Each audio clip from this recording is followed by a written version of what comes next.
ದೇವೋತ್ತಮ ಪರಮಪುರುಷನು ಹೀಗೆ ಹೇಳಿದನು, ಎಲ್ಲ ಜ್ಞಾನಗಳಲ್ಲಿ ಅತ್ಯುತ್ತಮವಾದ ಈ ಜ್ಞಾನವನ್ನು ನಾನು ಮತ್ತೆ ನಿನಗೆ ಹೇಳುತ್ತೇನೆ. ಈ ಜ್ಞಾನವನ್ನು ತಿಳಿದುಕೊಂಡು ಮುನಿಗಳು ಪರಮಸಿದ್ಧಿಯನ್ನು ಪಡೆದರು.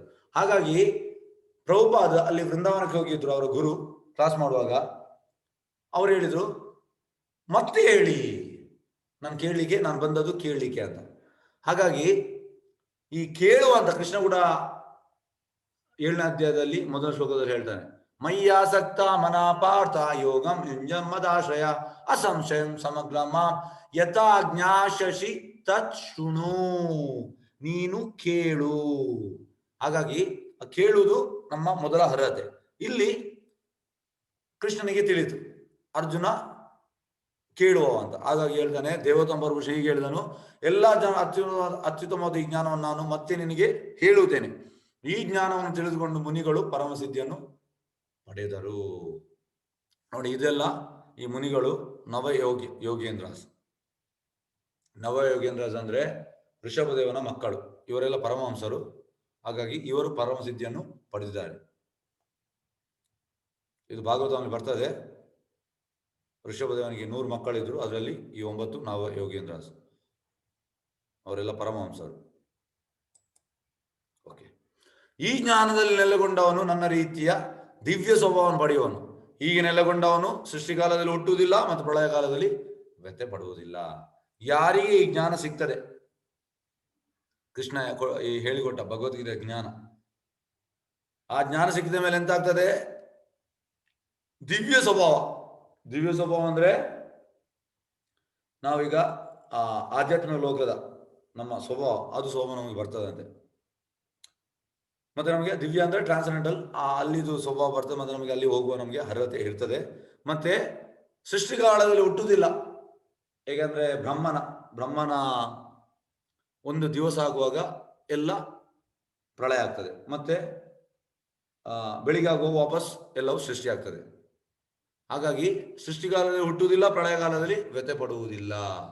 ಅವ ಕೃಷ್ಣನ ನಿತ್ಯಧಾಮಕ್ಕೆ ಹೋಗ್ತಾನೆ.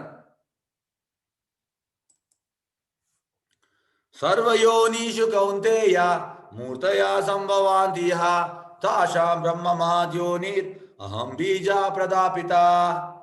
ಕುಂತಿಯ ಮಗನಾದ ಅರ್ಜುನನೇ, ಜೀವಂತ ಪ್ರಾಣಿಗಳ ಎಲ್ಲಾ ವರ್ಗಗಳು ಇರುವುದು ಸಾಧ್ಯವಾಗುವುದು ಐಹಿಕ ಪ್ರಕೃತಿಯಲ್ಲಿ ಹುಟ್ಟುವುದರಿಂದ.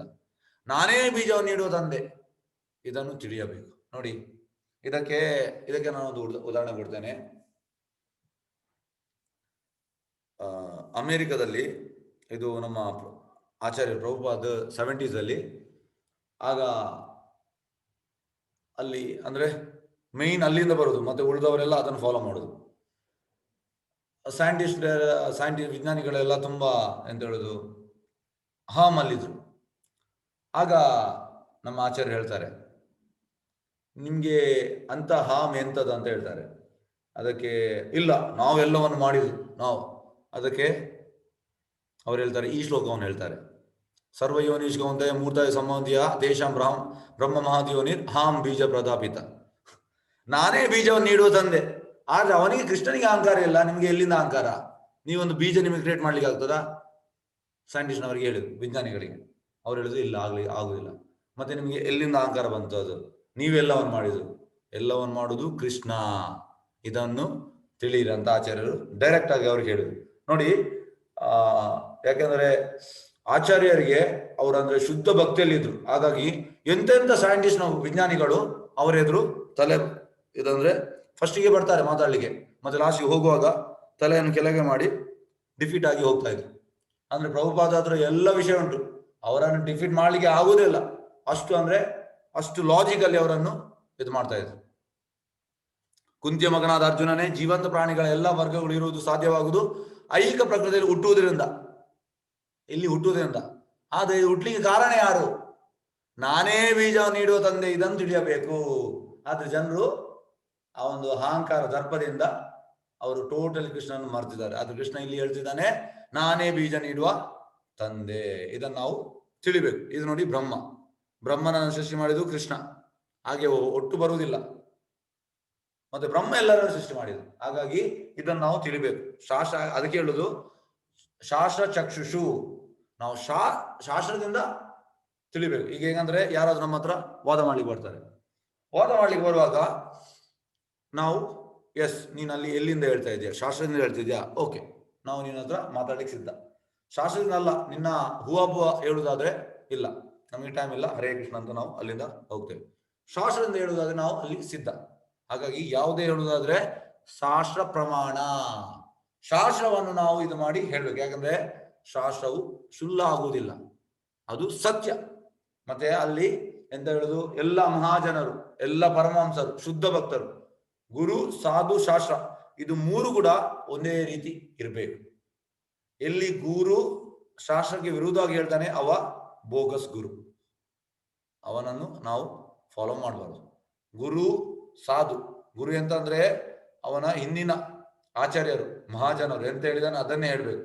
ಮತ್ತೆ ಶಾಸ್ತ್ರ, ಅದು ಶಾಸ್ತ್ರಕ್ಕೆ ರಿಲೇಟ್ ಆಗ್ಬೇಕು. ಇದು ಮೂರು ಕೂಡ ಆಚಾರ್ಯ ಹೇಳ್ತಾರೆ ಸೇಮ್ ಲೈನ್ ಅಲ್ಲಿ ಇರ್ಬೇಕಂತೆ. ಒಂಚೂರು ಆಚೆ ಇದ್ರೆ ಅದನ್ನ ನಾವು ಫಾಲೋ ಮಾಡಬಾರ್ದು ಅಂತ ಆಚಾರ್ಯ ಹೇಳ್ತಾರೆ.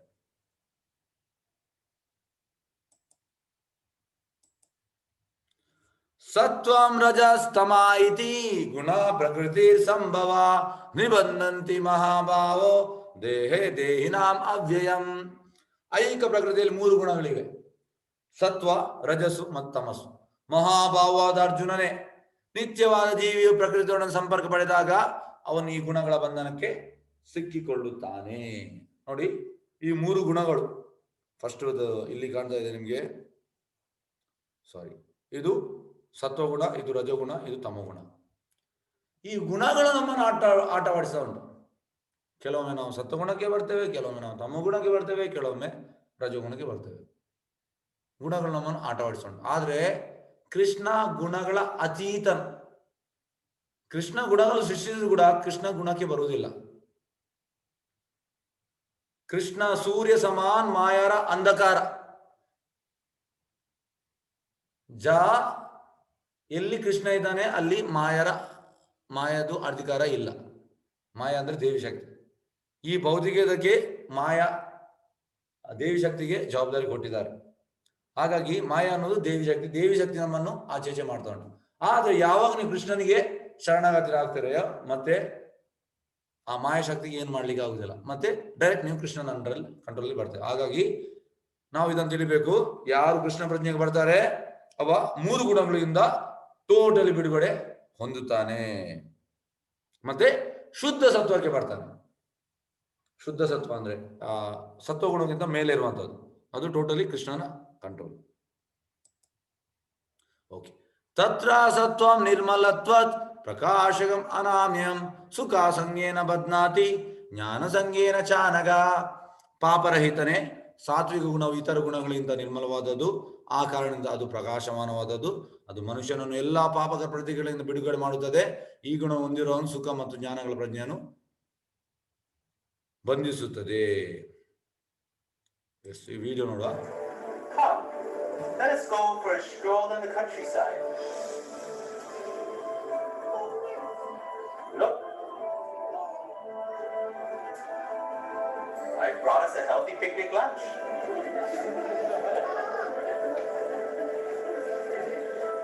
The air is clean here, so peaceful.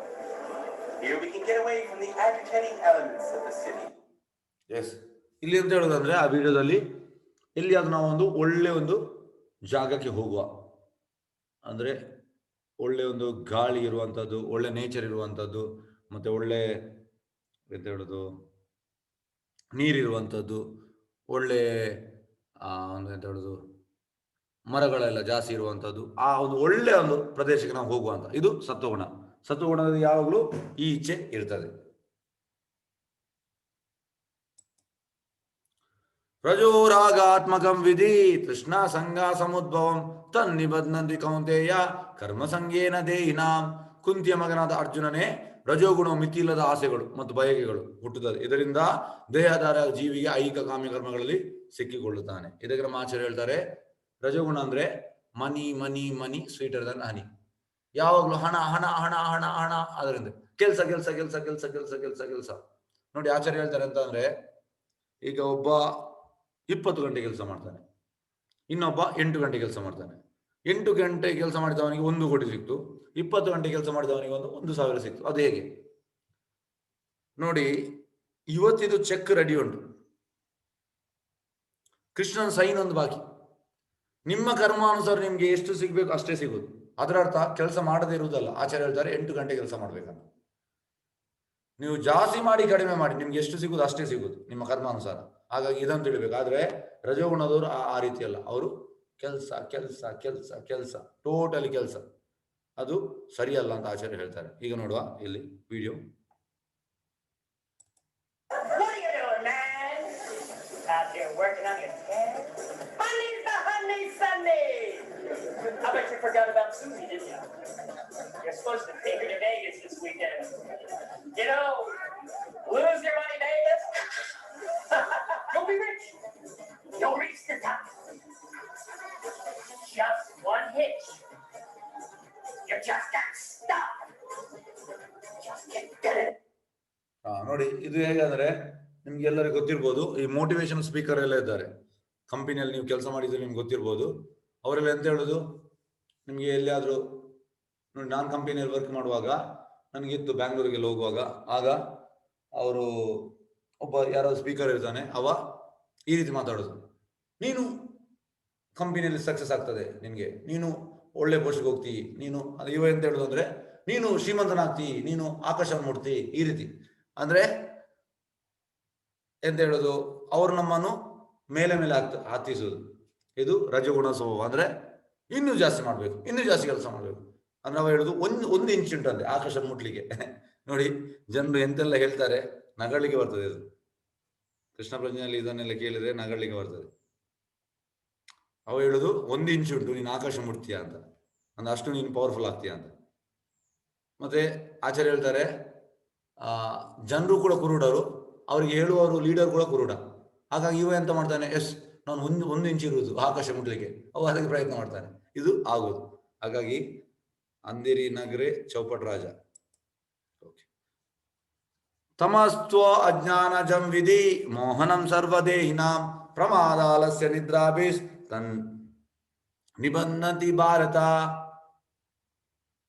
Bharata ವಂಶಜನಾದ ಅರ್ಜುನನೇ, ಅಜ್ಞಾನದಿಂದ ಹುಟ್ಟಿದ ತಮೋಗುಣವು ದೇಹಧಾರಿಗಳಾದ ಎಲ್ಲಾ ಜೀವಿಗಳ ಭ್ರಮೆ.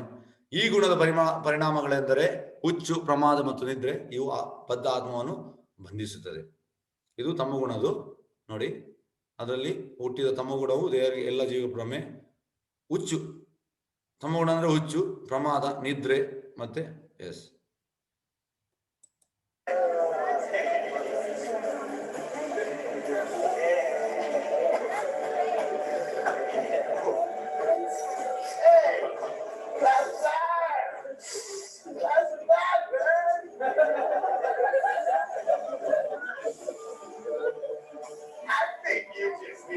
Chill with me.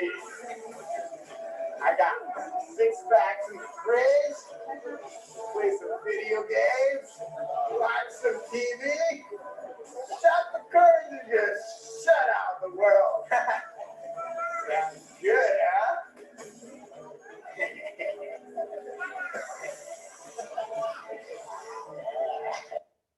ಎಸ್, ಅದು ತಮೋಗುಣ. ತಮೋಗುಣ ಅಂದ್ರೆ ಅವ್ರಿಗೆ ಎಂತ ಮಾಡ್ತಿದ್ದಾರೆ ಗೊತ್ತಿಲ್ಲ, ಟೋಟಲಿ ಹುಚ್ಚು, ಟೋಟಲಿ ಮತ್ತೆ ಜಾಸ್ತಿ ನಿದ್ರೆ, ಇದೆಲ್ಲ ತಮಗುಣದು ಸಂಕೇತ. ಎಸ್. ಸತ್ವಂ ಸುಖೇ ಸಂಜಯತಿ ರಾಜಕರ್ಮಾಣಿ ಭಾರತ ಜ್ಞಾನಂ ಆವೃತ್ಯ ಸೂಕ್ತಮ ಪ್ರಮಾದೇ ಸಂಜಯತಿ ಉತ. ಭರತ ವಂಶದ ಅರ್ಜುನನೇ, ಸತ್ವಗುಣ ಮನುಷ್ಯನು ಸುಖವಾಗಿರಲು ಬದ್ಧಗೊಳಿಸುತ್ತದೆ, ರಜೋಗುಣವು ಕಾಮ್ಯಕರ್ಮಗಳು ಮಾಡಲು ಬದ್ಧಗೊಳಿಸುತ್ತದೆ, ತಮಸ್ಸು ಮನುಷ್ಯನನ್ನು ಜ್ಞಾನವನ್ನು ಆವರಿಸಿ ಅವನನ್ನು ಹುಚ್ಚಿಗೆ ಬದ್ಧಗೊಳಿಸುತ್ತದೆ. ನೋಡಿ, ತಮಗುಣ ಅಂದ್ರೆ ಟೋಟಲಿ ಹುಚ್ಚು, ಅವನಿಗೆ ಎಂತ ಮಾಡಿದ್ರೆ ಅವನಿಗೆ ಗೊತ್ತಿಲ್ಲ, ಒಟ್ಟು ಮಾಡ್ತಾ ಇದ್ದಾನೆ. ಆದ್ರೆ ರಜೋಗುಣದಲ್ಲಿ ಕಾಮ್ಯಕರ್ಮ, ಕೆಲಸ ಕೆಲಸ ಕೆಲಸ ಕೆಲಸ ಕೆಲಸ ಅಂತ. ಮತ್ತೆ ಸತ್ವಗುಣದಲ್ಲಿ ಅವ ಆಕ್ಚುಲಿ ಸುಖವಾಗಿ ಇರುತ್ತಾನೆ. ಭರತ ವಂಶದ ಅರ್ಜುನನೇ, ಒಮ್ಮೊಮ್ಮೆ ಸತ್ವಗುಣ ರಜೋಗುಣ ತಮಗುಣ ಸೋಲಿಸಿ ತಾನು ಪ್ರಬಲವಾಗ್ತದೆ. ಕೆಲವೊಮ್ಮೆ ರಜೋಗುಣ ಸತ್ವ ಮತ್ತು ತಮಗುಣವನ್ನು ಸೋಲಿಸುತ್ತದೆ, ಇನ್ನು ಕೆಲವು ಬಾರಿ ತಮಗುಣ ಸತ್ವ ಮತ್ತು ರಜೋಗುಣಗಳನ್ನು ಸೋಲಿಸುತ್ತದೆ. ಈ ರೀತಿಯಲ್ಲಿ ಮೇಲ್ಗೈಯಾಗಲು ಸದಾ ಸ್ಪರ್ಧೆ ಆಗಿರುತ್ತದೆ. ಹೇಗೆಂದ್ರೆ ಕೆಲವೊಮ್ಮೆ ನೋಡಿ, ಈಗ ನಮ್ಮ ಆಚಾರ್ಯ ಹೇಳ್ತಾರೆ, ಬೆಳಿಗ್ಗಿನ ಜಾವ ಬೆಳಿಗ್ಗೆ 3:30ಯಿಂದ ಒಂದು ಸಾಧಾರಣ 10 ಗಂಟೆ ತನಕ ಸತ್ವಗುಣ ಇರ್ತದೆ. ಮತ್ತೆ ಅದೇ ಸಂಜೆ ತನಕ ರಜೋಗುಣ ಇರ್ತದೆ.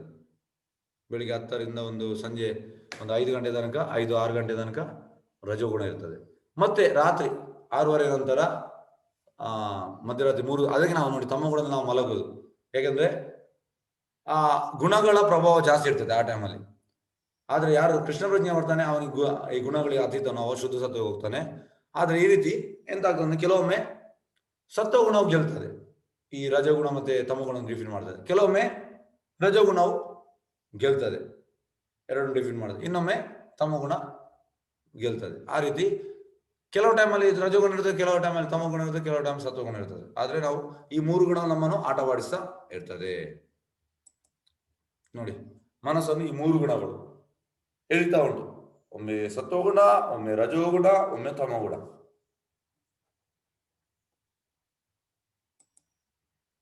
ದೇಹದ ಎಲ್ಲಾ ದ್ವಾರಗಳನ್ನು ಜ್ಞಾನ ಬೆಳೆದಾಗ ಸತ್ವಗುಣದ ಅಭಿವ್ಯಕ್ತಿಯನ್ನು ಅನುಭವಿಸಬಹುದು. ನಾವು ಯಾವಾಗ ನಾವು ದೇಹಕ್ಕೆ ಜ್ಞಾನ ಕೊಡ್ತೇವೆ ಆಗ ನಮಗೆ ಸತ್ವಗುಣವನ್ನು ಅನುಭವಿಸಬಹುದು. ಈಗ ನಿಮಗೆಲ್ಲ ಇದು ಎಕ್ಸ್ಪೀರಿಯನ್ಸ್ ಆಗಿರ್ಬೋದು. ಯಾಕೆಂದ್ರೆ ನೀವು ಈಗ 14ನೇ ದಿವಸ ನೀವು ಭಗವದ್ಗೀತೆ ಕೇಳ್ತಾ ಇದ್ದೀರಿ, ನಿಮ್ಗೆ ಜ್ಞಾನ ಬರ್ತಾ ಉಂಟು. ಹಾಗಾಗಿ ಆ ಸತ್ವಗುಣ ನಿಮಗೆ ಅನುಭವಿಸಬಹುದು. ಭರತ ವಂಶದಲ್ಲಿ ಮುಖ್ಯನಾದ ಅರ್ಜುನನೇ, ರಜೋಗುಣವು ಹೆಚ್ಚಿದಾಗ ಅತಿ ಮೋಹ, ಫಲಾಪೇಕ್ಷೆ ಇರುವ ಕರ್ಮ, ಅಧಿಕ ಶ್ರಮ, ತಡೆಯಲಾಗದ ಬಯಕೆ ಮತ್ತು ಹಂಬಲ ಈ ಲಕ್ಷಣಗಳು ಹೆಚ್ಚುತ್ತದೆ. ನೋಡಿ, ಜಾಸ್ತಿ ಮೋಹ ಇದೆಲ್ಲ ಬರುವಂಥದ್ದು ರಜೋಗುಣದಲ್ಲಿ. ಕುರುವಂಶದ ಅರ್ಜುನನೇ, ತಮೋಗುಣವು ವೃದ್ಧಿಯಾದಾಗ ಕತ್ತಲು, ಜಡತ್ವ, ಹುಚ್ಚು ಮತ್ತು ಭ್ರಾಂತಿ ಕಾಣಿಸಿಕೊಳ್ಳುತ್ತದೆ. ಅಂದ್ರೆ ಅದರಲ್ಲಿ ಟೋಟಲಿ ಅಂಧಕಾರ. ಯಾವುದಲ್ಲಿ? ತಮೋಗುಣದಲ್ಲಿ. ನೋಡಿ, ಇಲ್ಲಿ ನೀವು ಕಾಣ್ತಾ ಇದ್ದೀರಿ, ಇವ ಎಡಿಕ್ಟ್ ಅಂತ ಬರ್ತಿದ್ದಾನೆ ಇಲ್ಲಿ. ಇವ ಡ್ರಗ್ ಎಡಿಕ್ಟ್. ನೋಡಿ ಎಷ್ಟು ಚಂದ ಹುಡುಗ. ಅದೇ ಅವ ಕೃಷ್ಣ ಪ್ರಜ್ಞೆ ಯೂಸ್ ಮಾಡಿದ್ರೆ ಅವನಿಗೆ ಅದು ಒಳ್ಳೇದಾಗಿ ಅವನ ಜೀವನ ಹೋಗ್ಬೋದು. ಆದ್ರೆ ಈ ಡ್ರಗ್ಸ್ ಎಲ್ಲ ತಗೊಂಡು ಎಂತ ಮಾಡ್ತೀವಿ ಅವನಿಗೆ ಗೊತ್ತಿಲ್ಲ. ಹಾಗಾಗಿ ಇದು ಟೋಟಲಿ ತಮಗುಣ ಅಂತ. ಅವ್ರಿಗೆ ಹುಚ್ಚು, ಎಂತ ಮಾಡಿದ್ರೆ ಅವ್ರಿಗೆ ಗೊತ್ತಿಲ್ಲ. ಜಡತ್ವ, ಕತ್ತಲು. ಸತ್ವಗುಣದಲ್ಲಿ ಮನುಷ್ಯನ ಸತ್ತರೆ ಅವನು ಮಹರ್ಷಿಗಳ ಪರಿಶುದ್ಧವಾದ ಉನ್ನತ ಲೋಕವನ್ನು ತಲುಪುತ್ತಾನೆ. ನೋಡಿ, ಸತ್ವಗುಣ ಸತ್ತರೆ ನಾವು ಉನ್ನತ ಲೋಕಕ್ಕೆ ಹೋಗ್ಬೋದು. ಈಗ ಇಲ್ಲಿ ನೀವು ಕಾಣ್ತಾ ಇದ್ದೀರಿ. ಓಕೆ, 1 ನಿಮಿಷ ನಿಮಗೆ ಅನ್ಮ್ಯೂಟ್ ಮಾಡ್ತೇನೆ. ಎಸ್, ಯಾರಾದರೂ ಹೇಳ್ಬೋದು ಇದು ಎಂತ ಇನ್ಸಿಡೆನ್ಸ್ ಅಂತ?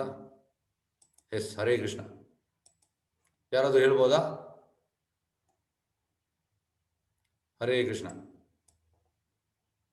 ಹರೇ ಕೃಷ್ಣ, ಹರೇ ಕೃಷ್ಣ. ಯಾರಾದರೂ ಹೇಳ್ಬೋದಾ? ನಾರದ ಮಹರ್ಷಿಗಳು ಪ್ರವಚನ ಮಾಡ್ತಾ ಇರೋದ ಪ್ರಭುಜಿ. ಯಾರಿಗೆ ಮಾಡೋದು? ಅದು ತಿಳಿಲಿಲ್ಲ. ಓಕೆ, ಯಾರಾದರೂ ಹೇಳ್ಬೋದಾ? ಓಕೆ, ಎಸ್, ಯಾರಿಗೆ ಗೊತ್ತಿಲ್ವಾ? ಓಕೆ, ಎಸ್, ನಾನು ಹೇಳ್ತೇನೆ, ತಿಳಿಸ್ತೇನೆ. ಎಸ್, ನಾರದ ಮುನಿ ಪ್ರವಚನ ಮಾಡೋದು. Yes, 100% correct. ಓಕೆ,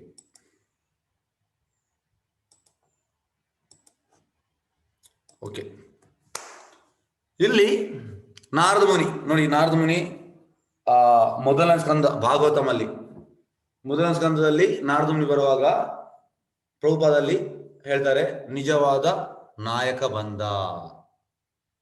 ಈಗ ಹೇಗೆ ಅಂದ್ರೆ ಫಿಲ್ಮಲ್ಲಿ ಆ ಹೀರೋ ಬರುವಾಗ ಅವನಿಗೆ ಸ್ಪೆಷಲ್ ಎಫೆಕ್ಟ್ ಎಲ್ಲ ಹಾಕ್ತಾರೆ, ಅವನ ಮೇಲೆ ಪೂರ್ತಿ ಫೋಕಸ್ ಮಾಡ್ತಾರೆ. ಅಲ್ಲಿ ನಮ್ಮ ಆಚಾರ್ಯರು ನಾರದ ಮುನಿ ಮೇಲೆ ಫುಲ್ ಫೋಕಸ್ ಮಾಡ್ತಾರೆ. ಅವ್ರು ಹೇಳ್ತಾರೆ, ನಾರದ ಮುನಿ ನಿಜವಾದ ಯೋಗಿ ಅಂತ ಹೇಳ್ತಾರೆ. ನಾರದ ಮುನಿ ಯಾಕೆ ನಿಜವಾದ ಯೋಗಿ? ಯಾಕೆಂದ್ರೆ ಅವ್ರು ಮುಟ್ಟಿದೆಲ್ಲ ಬಂಗಾರ. ಮುಟ್ಟಿದ ಬಂಗಾರ ಆದರೆ ಅವ್ರು ಯಾರಿಗೆಲ್ಲ ಪ್ರಚಾರ ಮಾಡಿದ್ದಾರೆ ಅವರು ಶುದ್ಧ ಭಕ್ತರು. ನೋಡಿ, ನಿಮಗೆ ಉದಾಹರಣೆ, ನಾರದ ಮುನಿಯ ಶಿಷ್ಯರು ವೇದವ್ಯಾಸರು, ಮತ್ತೆ ಪ್ರಹ್ಲಾದ್ ಮಹಾರಾಜ್, ಧ್ರುವ ಮಹಾರಾಜ್, ಚಿತ್ರಕೇತು, ಮತ್ತೆ ಮೃಗಾರಿ, ಮತ್ತೆ ಇದು ದಕ್ಷನ ಮಕ್ಕಳು.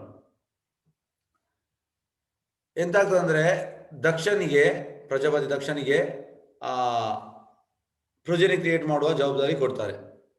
ನೀನು ಹೋಗಿ ಅಂದ್ರೆ ನೀನು ಮಕ್ಕಳನ್ನು ಹುಟ್ಟಿಸಂತ. ಹಾಗೆ ಫಸ್ಟಿಗೆ ಅವ 10,000 ಮಕ್ಕಳನ್ನು ಹುಟ್ಟಿಸ್ತಾನೆ. 10,000 ಮಕ್ಕಳನ್ನು ಹುಟ್ಟಿದ ಮೇಲೆ, ಹಿಂದಿನ ಕಾಲದಲ್ಲಿ ಹೇಗಂದ್ರೆ ಮಕ್ಕಳು ಹುಟ್ಟಿದ ಮೇಲೆ ನಮಗೆ ಈಗ ಕಲಿಯುಗದಲ್ಲಿ ಅಂತ ಫಸ್ಟಿಗೆ ಬೇಬಿ ಸಿಟ್ಟಿಂಗ್, ಮತ್ತೆ ನರ್ಸರಿ, ಮತ್ತೆ LKG UKG, ಮತ್ತೆ ಸ್ಕೂಲ್, ಪ್ರೈಮರಿ, ಮತ್ತೆ ಹೈಸ್ಕೂಲ್, ಮತ್ತೆ ಕಾಲೇಜ್, ಮತ್ತೆ ಈ ರೀತಿ ಎಲ್ಲ ಉಂಟು. ಆದ್ರೆ ಹಿಂದಿನ ಕಾಲದಲ್ಲಿ ಆಗಿರ್ಲಿಲ್ಲ. ಮಕ್ಕಳನ್ನು ಹುಟ್ಟಿದ ಮೇಲೆ ಅವರನ್ನು ಗುರುಕುಲಕ್ಕೆ ಕಳಿಸೋದು. ಗುರುಕುಲದಲ್ಲಿ ಅವನಿಗೆ 25 ವರ್ಷ ಟ್ರೈನ್ ಆದ್ಮೇಲೆ ಮತ್ತೆ ಅವ ಡಿಸೈಡ್ ಆಗ್ತಾನೆ ಎಂತ ಅಂತ, ಒಂದು ಕ್ವಾಲಿಟಿ ಗುಣಗಳ ಪ್ರಕಾರ ಅವ ಬ್ರಾಹ್ಮಣ ಆದ್ರೆ ಬ್ರಾಹ್ಮಣ, ಕ್ಷತ್ರಿಯ ಆದ್ರೆ ಕ್ಷತ್ರಿಯ, ವೈಶ್ಯ ಆದ್ರೆ ವೈಶ್ಯ. ಇದು 3 ಗುಣಗಳು ಇಲ್ಲದ್ರೆ ಅವ ಮತ್ತ ಶೂದ್ರ. ಶೂದ್ರ ಅಂದ್ರೆ ಇವರಿಗೆ 3 ಹೆಲ್ಪ್ ಮಾಡುವಂಥದ್ದು, ಜನ್ಮದಿಂದ ಬರುವಂಥದ್ದು ಅಲ್ಲ. ಆಗ ಎಂತಾಯ್ತು ಅಂದ್ರೆ ನಾರದ ಮುನಿಗೆ ಗೊತ್ತಾಗ್ತದೆ, ಅವರು ಕಾಡಿಗೆ ಹೋಗ್ತಾರೆ, ಅವನ 10,000 ಮಕ್ಕಳು. ನಾರದ ಮುನಿ ಅಲ್ಲಿ ಅವರಿಗೆ ಪ್ರಚಾರ ಮಾಡ್ತಾರೆ. ನೋಡಿ, ಈ ಶುದ್ಧ ಭಕ್ತರ ಪ್ರಚಾರ ಹೇಗಿರ್ತದೆ, ಅದು ಅಷ್ಟು ಪವರ್ಫುಲ್ ಇರ್ತದೆ. ಮತ್ತೆ ಆ ನಾರದ ಮುನಿಯಿಂದ ಅವರು ಕೃಷ್ಣ ಪ್ರಜ್ಞೆ ಕೇಳಿದ ಮೇಲೆ ಅವರು ಹೋಗ್ತಾರೆ, ಮತ್ತೆ ಅವರು ಗೃಹಸ್ಥ ಆಗುದಿಲ್ಲ. ಅವರು ನೆಕ್ಸ್ಟ್ ಡೈರೆಕ್ಟ್ ಸನ್ಯಾಸ ತಗೊಳ್ತಾರೆ. ದಕ್ಷನಿಗೆ ಸಿಟ್ಟು ಬರ್ತದೆ, ದಕ್ಷ ಹುಟ್ಟಿಸಿದ ಯಾಕೆ, ಅವರು ನೆಕ್ಸ್ಟ್ ಗೃಹಸ್ಥ ಮಾಡ್ಲಿಕ್ಕೆ ಮತ್ತೆ ಅವರಿಂದ ಮಕ್ಕಳನ್ನು ಹುಟ್ಟಿಸ್ಲಿಕ್ಕೆ, ಆ ರೀತಿ ಹುಟ್ಟಿಸಿದ. ನೆಕ್ಸ್ಟ್ ದಕ್ಷ ಎಂತ ಮಾಡ್ತಾನೆ, ಇನ್ನೂ 1,000 ಮಕ್ಕಳನ್ನು ಹುಟ್ಟಿಸ್ತಾನೆ, ಅವರನ್ನು ವಾಪಸ್ ಅಲ್ಲಿ ಕಳಿಸ್ತಾನೆ. ಅವರನ್ನು ಕಳಿಸುವಾಗ ಅವರು ಕೂಡ ನಾರದ ಮುನಿ ಅವರಿಗೆ ಕೂಡ ಪ್ರಚಾರ ಮಾಡ್ತಾನೆ. ಅವರು ಕೂಡ ಮತ್ತೆ ಡೈರೆಕ್ಟ್, ಹೇಗಂದ್ರೆ ಬ್ರಹ್ಮಚಾರಿ ಆದ್ಮೇಲೆ ಗೃಹಸ್ಥ, ವಾನಪ್ರಸ್ಥ, ಸನ್ಯಾಸ.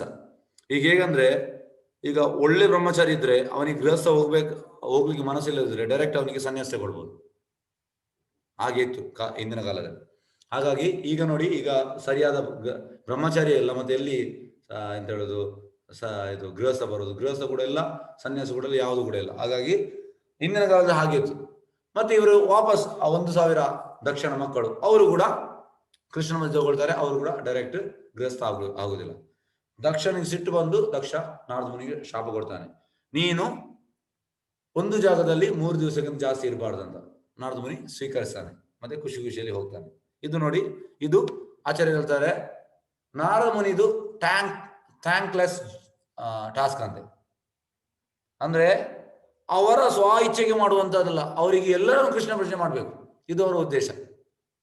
ಯಾವಾಗ್ಲೂ ಇನ್ನೊಬ್ಬರ ಒಳಿತನ್ನು ನೋಡುದು ಅವರು, ಈ ಜೀವಿಯನ್ನು ನಾನು ಹೇಗೆ ಕೃಷ್ಣ ಪ್ರಜ್ಞೆ ತರುವುದು ಅಂತ. ಆಚಾರ್ಯ ಹೇಳ್ತಾರೆ, ಇದು ನಿಜವಾದ ಸೇವೆ. ಈಗ ತುಂಬಾ ಆ ಸೇವೆ ಈ ಸೇವೆಯಲ್ಲಿ ಉಂಟಲ್ಲ, ಉಪಧರ್ಮ ಕಲಿಯುಗದಲ್ಲಿ, ಅದು ಮಾಡ್ಬೇಕು, ಇವನು ಸೇವೆ ಮಾಡ್ಬೇಕು, ಅದು ಮಾಡ್ಬೇಕು, ಉಪಕಾರ ಮಾಡ್ಬೇಕು. ಆಚಾರ್ಯ ಹೇಳ್ತಾರೆ, ಇದೆಲ್ಲ ಸೇವೆ ಅಲ್ಲ. ನಾರದ ಮುನಿ ಎಂತ ಮಾಡ್ತಿದ್ದಾರೆ, ಅದು ನಿಜವಾದ ಸೇವೆ. ಹೇಗೆ ಒಬ್ಬನನ್ನು ಈ ಭೌತಿಕ ಲೋಕದಿಂದ ಕೃಷ್ಣನ ಗೋಲೋಕಕ್ಕೆ ಕೊಂಡು ಹೋಗುವುದು, ಆ ಯೋಚನೆ ಯಾರಿಗಿರ್ತದೆ, ಅದು ನಿಜವಾದ ಸೇವೆ ಅಂತ ಆಚಾರ್ಯ ಹೇಳ್ತಾರೆ. ಹಾಗಾಗಿ ನಾರದ ಮುನಿ ಮಾಡಿದಂತ ಸೇವೆಯು ಅದು ನಿಜವಾದ ಸೇವೆ ಅಂತ ಆಚಾರ್ಯ ಇಲ್ಲಿ ಮತ್ತೆ ಮತ್ತೆ ಹೇಳ್ತಾ ಇದ್ದಾರೆ.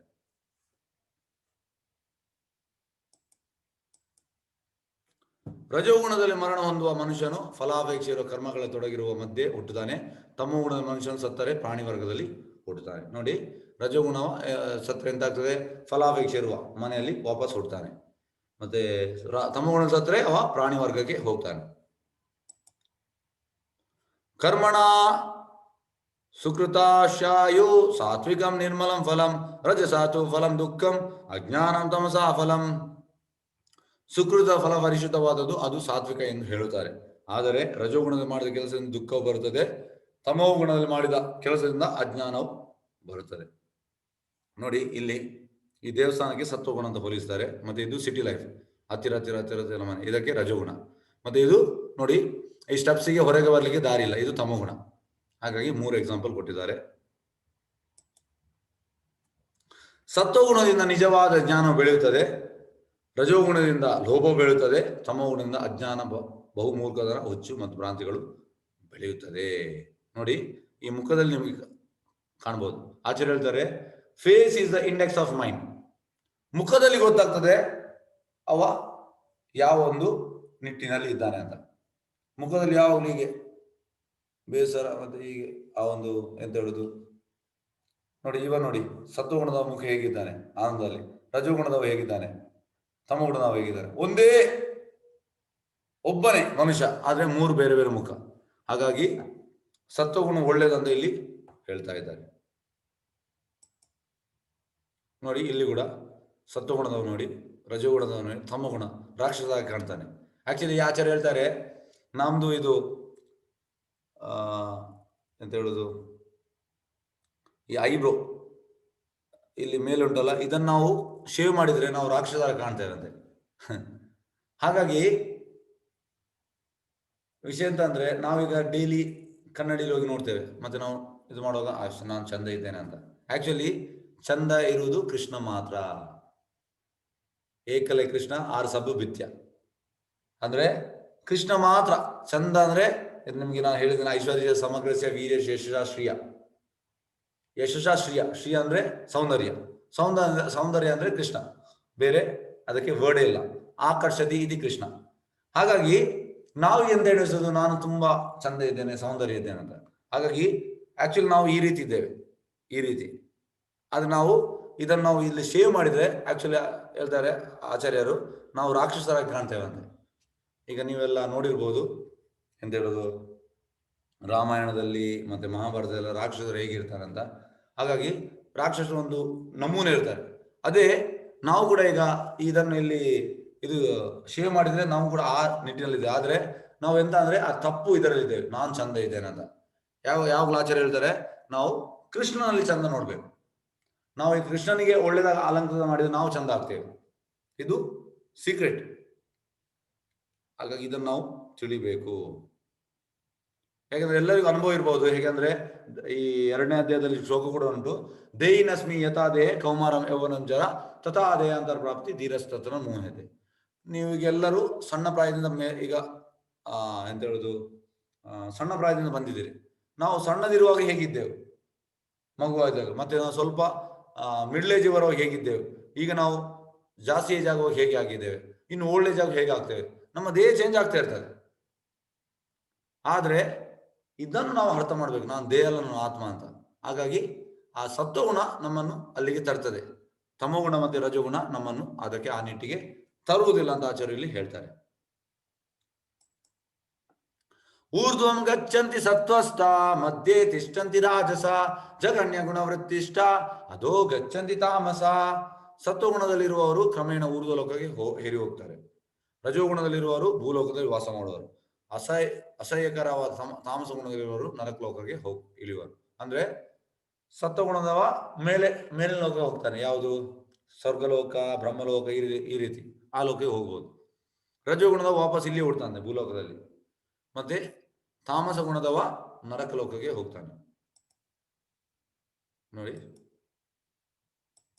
ಎಸ್ ನೋಡಿ, ಇದು ಈ ಲೋಕಗಳು ನಿಮ್ಗೆ ಲಾಸ್ಟ್ ಟೈಮ್ ಕೂಡ ಹೇಳಿದ್ದೇನೆ ಗೋಲೋಕ ಚಾರ್ಟಲ್ಲಿ. ನಮ್ದು ಇದು ಭೂರ್ಲೋಕ ಇಲ್ಲಿ ಉಂಟು. ಇದರ ಮೇಲೆ ಇರುವಂಥದ್ದು ಭುವರ್ಲೋಕ, ಸ್ವರ್ಗಲೋಕ, ಮಹಾರ್ಲೋಕ, ಜನಲೋಕ, ತಪಲೋಕ, ಸತ್ಯಲೋಕ ಅಂದ್ರೆ ಬ್ರಹ್ಮಲೋಕ. ಇದರಲ್ಲಿ ಸತ್ವಗುಣದ ಸತ್ರೆ ಈ ಲೋಕಕ್ಕೆ ಹೋಗ್ಬೋದು ಅಂತೆ. ಮತ್ತೆ ಆತಲ, ವೀತಲ, ಸೂತಲ, ತಲತಲ, ಮಹಾತಲ, ರಸಾತಲ, ಪಾತಲ. ಅದರ ಕೆಳಗಿರುವಂಥದ್ದು ಪಿತೃಲೋಕ, ಅದರ ಕೆಳಗೆ ನರಕಲೋಕ. ಇದರಲ್ಲಿ ಸತ್ರೆ ಯಾವುದು ರಜೋಗುಣದ ಸತ್ರೆ ಈ ಭೂಲೋಕದಲ್ಲಿ ಇರ್ತಾನೆ, ಮತ್ತೆ ತಮಗುಣದ ಸತ್ರೆ ಈ ನರಕ ಲೋಕಕ್ಕೆ ಹೋಗ್ತಾನೆ. ಹಾಗಾಗಿ ಇದೆಲ್ಲವೂ ಇದರ ಚಾರ್ಟಲ್ಲಿ ಉಂಟು. ಎಲ್ಲಾ ಚಟುವಟಿಕೆಗಳು ಈ ಗುಣಗಳಲ್ಲದೆ ಬೇರೆ ಕರ್ತವ್ಯವಿಲ್ಲ ಎನ್ನುವುದನ್ನು ಮನುಷ್ಯನು ಸರಿಯಾಗಿ ಅರ್ಥ ಮಾಡಿಕೊಂಡು ಎಲ್ಲಾ ಗುಣಗಳ ಅತಿತನದ ಪರಮರೂಪವನ್ನು ಅರಿತಾಗ ಆಧ್ಯಾತ್ಮಿಕ ಭಾವವನ್ನು ಪಡೆಯುತ್ತಾನೆ. ನೋಡಿ, ಎಲ್ಲಾ ಚಟುವಟಿಕೆಗಳು ಈ ಗುಣಗಳಲ್ಲಿ ಬೇರೆ ಕರ್ತವ್ಯವಿಲ್ಲ ಎನ್ನುವುದನ್ನು ಮನುಷ್ಯ ಸರಿಯಾಗಿ ಅರ್ಥ ಮಾಡಿಕೊಂಡು ಎಲ್ಲ ಗುಣ ಮಾಡುವುದನ್ನು, ಈ ಎಲ್ಲ ಗುಣಗಳ ಅತಿತನದ ಪರಮರೂಪವನ್ನು ಅರಿತಾಗ ಆಧ್ಯಾತ್ಮಿಕ ಭಾವವನ್ನು ಪಡೆಯುತ್ತಾನೆ. ಇದನ್ನು ನಾವು ಗೊತ್ತು ಮಾಡಿ, ನಮ್ಗೆ ಯಾವಾಗ ಈ ಅಂತ ಹೇಳುದು ಈ ಗುಣಗಳಲ್ಲದೆ ಬೇರೆ ಕರ್ತವ್ಯ ಇಲ್ಲ ಯಾವಾಗ ನಮ್ಗೆ ಗೊತ್ತಾಗ್ತದೆ, ಮತ್ತೆ ನಾವು ಎಂತ ಮಾಡಬೇಕು, ಕೃಷ್ಣನನ್ನು ನಾವು ಅರಿತಾಗ ಆಗ ನಾವು ಆಧ್ಯಾತ್ಮಿಕ ಭಾವವನ್ನು ಪಡೆಯುತ್ತೇವೆ. ದೇಹಧಾರಿಯಾದ ಜೀವಿಯು ಐಹಿಕ ದೇಹದೊಂದಿಗೆ ಸಹಯೋಗ ಇರುವ ಈ 3 ಗುಣಗಳನ್ನು ಮೀರಬಲ್ಲವನಾಗಬೇಕು. ಆಗ ಅವನು ಹುಟ್ಟು, ಸಾವು, ಮುಪ್ಪು ಮತ್ತು ಅವುಗಳ ದುಃಖಗಳನ್ನು ಬಿಡುಗಡೆ ಹೊಂದಿ ಈ ಜನ್ಮದಲ್ಲಿ ಅಮೃತವನ್ನು ಸವಿಯುತ್ತಾನೆ. ಯಾರು ಈ ಗುಣಗಳನ್ನು ಮೀರಿ ಹೊರಗೆ ಬರ್ತಾನೆ ಅವನಿಗೆ ಈ ಜನ್ಮದಲ್ಲಿ ಅಮೃತವನ್ನು ಸವಿಯಬಹುದು.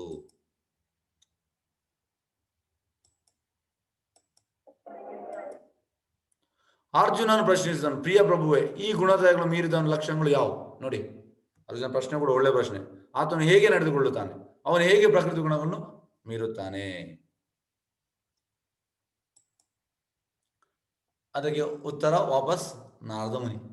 ನೋಡಿ, ನಮ್ಮ ಆಚಾರ್ಯ ಎಲ್ಲಿ ಎಲ್ಲ ಅವಕಾಶ ಸಿಗ್ತದಾಗ ನಾರದ ಮುನಿಗೆ ಕ್ರೆಡಿಟ್ ಕೊಡ್ತಾರೆ. ಯಾಕಂದ್ರೆ ಈಗ ಎಂತ ಆಗ್ತದೆ ಅಂದ್ರೆ, ಈ ಹೆಚ್ಚಿನವರು ಈ ಧಾರಾವಾಹಿ ಎಲ್ಲ ನೋಡಿ ನಾರದ ಮುನಿ ಹಾಗೆ, ನಾರದ ಮುನಿ ಹೀಗೆ ಅಂತ ಹೇಳ್ತಾರೆ.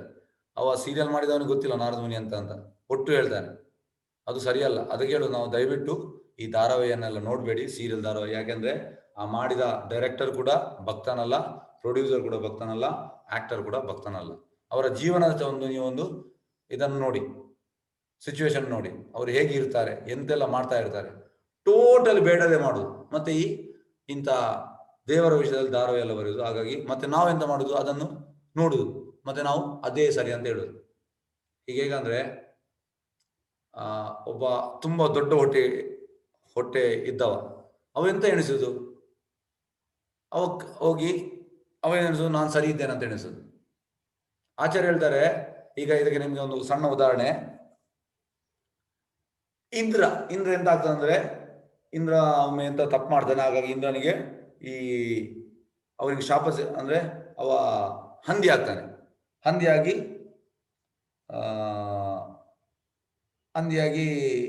ಇರ್ತಾನೆ, ಅವನ ಫ್ಯಾಮಿಲಿ ಒಟ್ಟಿಗೆ ಇರ್ತಾನೆ. ಹಂದಿ ಅಂತ ಬೇಡದೆಲ್ಲ ತಿನ್ನುವುದು.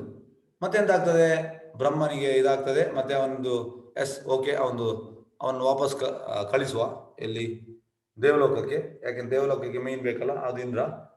ಹಾಗೆ ಕಳಿಸುವಾಗ ಬಂದು ಹೇಳ್ತಾನೆ, ಆಯ್ತು ನಾವು ಹೋಗುವ ಅಂತ. ಇವ ಹೇಳ್ತಾನೆ, ಇವ ಹಂದಿ ಆಗಿದ್ದಾನೆ ಇಂದ್ರ, ಇಲ್ಲ ನಾನು ಇಲ್ಲಿ ಖುಷಿಯಾಗಿದ್ದೇನೆ ಅಂತ, ನಾನು ಫ್ಯಾಮಿಲಿ ಒಟ್ಟಿಗೆ ನಾನು ಖುಷಿಯಾಗಿದ್ದೇನೆ ಅಂತ. ಹಾಗಾಗಿ ಜನರು ಎಂತ ಅಂದ್ರೆ ಮೆಂಟಾಲಿಟಿ, ಅವ್ರು ಯಾವ ಪೊಸಿಷನ್ ಇದ್ದಾರೆ ಅದು ಅವರು ಒಳ್ಳೇದಿದ್ದಾರೆ ಅಂತ ಅವ್ರು ಯೋಚನೆ ಮಾಡುದು. ಇದು ನಮ್ಮ ತಪ್ಪು. ಮತ್ತೆ ನಮಗೆ ನಾವು ಎಂತ ಕಲ್ತಿದ್ದೇವೆ ಅದು ಸರಿ ಅಂತ ಎಣಿಸುದು. ಇದು ಟೋಟಲ್ ನಾವು ಶಾಸ್ತ್ರದ ಪ್ರಕಾರ ಹೋಗ್ಬೇಕು. ನಾರದ ಮುನಿಗೆ ನೋಡಿ, ಹೆಚ್ಚಿನವರು ಈ ಬ್ಯಾಚ್ ಅಂತಲ್ಲ, ಹೆಚ್ಚಿನ ಬ್ಯಾಚ್ನವರು ಅವರು ನಾರದ ಮುನಿ ಬಗ್ಗೆ ಆ ಧಾರಾವಾಹಿಯಿಂದಲೇ ಹೇಳ್ತಾರೆ. ನಾರದ ಮುನಿ ಹಾಗೆ, ಆಕ್ಚುಲಿ ನಾರದ ಮುನಿ ಶುದ್ಧ ಭಕ್ತ. ಮತ್ತೆ ನಾರದ ಮುನಿ ಯಾವಾಗಲೂ ಸದಾ ಕೃಷ್ಣನ ಸ್ಮರಿಸಿದ, ಮತ್ತೆ ಎಲ್ಲರನ್ನು ಆ ಕೃಷ್ಣನ ತರಲು ಅವರು ಪ್ರಯತ್ನಿಸ್ತಾ ಇದ್ದಾರೆ. ಹಾಗಾಗಿ ನಮ್ಮ ಆಚಾರ್ಯರು ಅವರಿಗೆ ತುಂಬಾ ಪ್ರಾಮುಖ್ಯ ಕೊಡ್ತಾರೆ. ಓಕೆ, ಈಗ ನಾವು ಇದನ್ನು ನೋಡುವ. ದೇವೋತ್ತಮ ಪರಮಪುರುಷನು ಹೀಗೆ ಎಂದನು, ಪಾಂಡುವಿನ ಮಗನಾದ ಅರ್ಜುನನೇ, ಈ ಲಕ್ಷಣಗಳಿರುವ ಮನುಷ್ಯನು ಗುಣಗಳನ್ನು ಮೀರಿದವನು ಎಂದು ಹೇಳುತ್ತಾರೆ. ಅವನು ಬೆಳಕು, ಪ್ರವೃತ್ತಿ ಮತ್ತು ಮೋಹಗಳು ಇದ್ದಾಗ ಅವನನ್ನು ದ್ವೇಷಿಸುವುದಿಲ್ಲ, ಅವು ಮರೆಯಾದಾಗ ಅವುಗಳನ್ನು ಬಯಸುವುದಿಲ್ಲ. ಅವನ ಐಕ ಗುಣಗಳ ಈ ಎಲ್ಲಾ ಪ್ರಕ್ರಿಯೆಗಳ ಉದ್ದಕ್ಕೂ ನಿಶ್ಚಲವಾಗಿ ಮತ್ತು ನಿರಾಂತಕವಾಗಿ ಇರುತ್ತಾನೆ. ಗುಣಗಳು ಮಾತ್ರವೇ ಕೆಲಸ ಮಾಡುತ್ತದೆ ಎನ್ನುವುದನ್ನು ಅರ್ಥ ಮಾಡಿಕೊಂಡು ಉದಾಸೀನಾಗಿ ಮತ್ತು ಆಧ್ಯಾತ್ಮಿಕ ಮನಸ್ಸನಾಗಿ ಉಳಿಯುತ್ತಾನೆ. ಅವನು ಆತ್ಮನ ಸ್ಥಿರನಾಗಿ ಸುಖ ದುಃಖಗಳನ್ನು ಒಂದೇ ರೀತಿ ಕಾಣುತ್ತಾನೆ.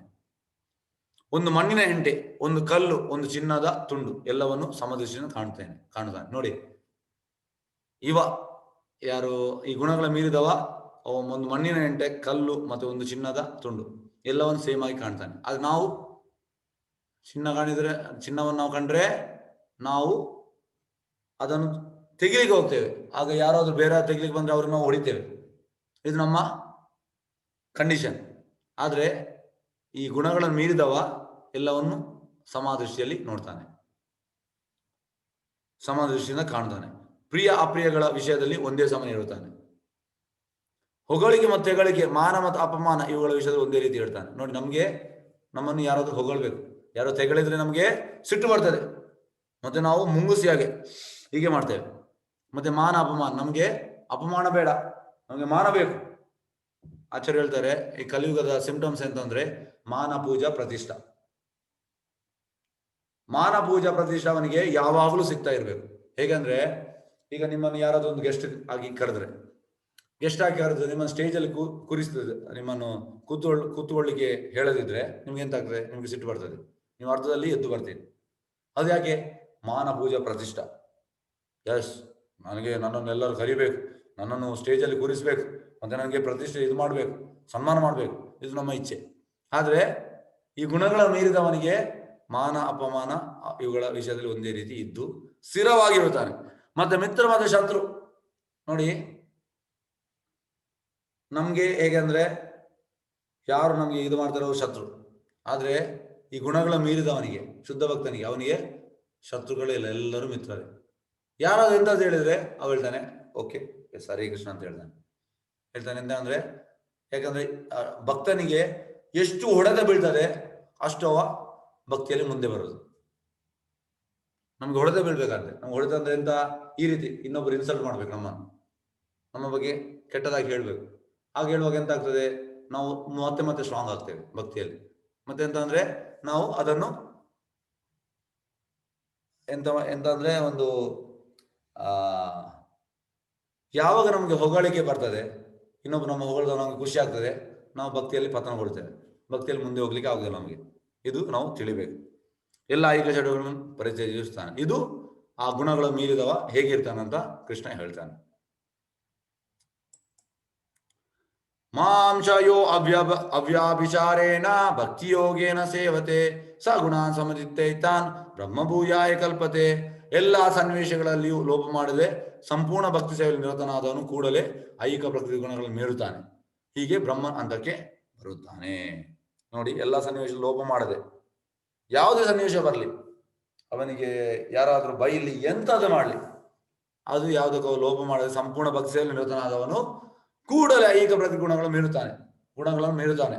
ಮತ್ತೆ ಬ್ರಹ್ಮನ ಹಂತಕ್ಕೆ ಬರ್ತಾನೆ, ನಾನು ದೇಹ ಅಲ್ಲ ಆತ್ಮ ಹಂತಕ್ಕೆ ಬರ್ತಾನೆ. ಎಸ್. ಬ್ರಾಹ್ಮಣೋ ಈ ಪ್ರತಿಷ್ಠಾಹಂ ಅಮೃತಸ್ಯ ವ್ಯಯಶ್ಚ ಶಾಶ್ವತಸ್ಯ ಧರ್ಮಸ್ಯ ಸುಖಸ್ಯ ಐಕಾಂತಿಕಸ್ಯ ಚ. ನಿರಾಕಾರ ಬ್ರಹ್ಮನಿಗೆ ಮೃತ್ಯುವಿಲ್ಲ, ಅವನು ಅವಿನಾಶಿ, ಶಾಶ್ವತ, ಪರಮ ಸುಖವೇ ಅದರ ಸಹಜ ಸ್ಥಿತಿ. ನಾನು ಈ ನಿರಾಕಾರ ಬ್ರಹ್ಮನಿಗೂ ಆಧಾರ. ಈ ನಿರಾಕಾರ ಬ್ರಹ್ಮನಿಗೂ ಕೂಡ ಕೃಷ್ಣನೇ ಆಧಾರ. ಈ ಎಲ್ಲ ಸಂಸ್ಥೆಗಳುಂಟು, ಮಾಯವಾದಿ ಸಂಸ್ಥೆಗಳು ಮತ್ತೆ ನಿರಾಕಾರ ಸಂಸ್ಥೆಗಳು. ಕೃಷ್ಣ ಅಂತ ಹೇಳುದು ಆ ನಿರಾಕಾರ ಬ್ರಹ್ಮನಿಗೂ ನಾನೇ ಆಧಾರ.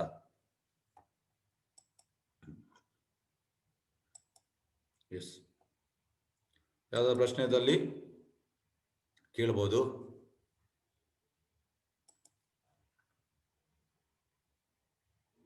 ಎಸ್. ವಿಶ್ವ ಶಿಕೇರಿ. ಹಲೋ ಪ್ರಭುಜಿ. ಹರೇ ಕೃಷ್ಣ. ಹೇಳಿ.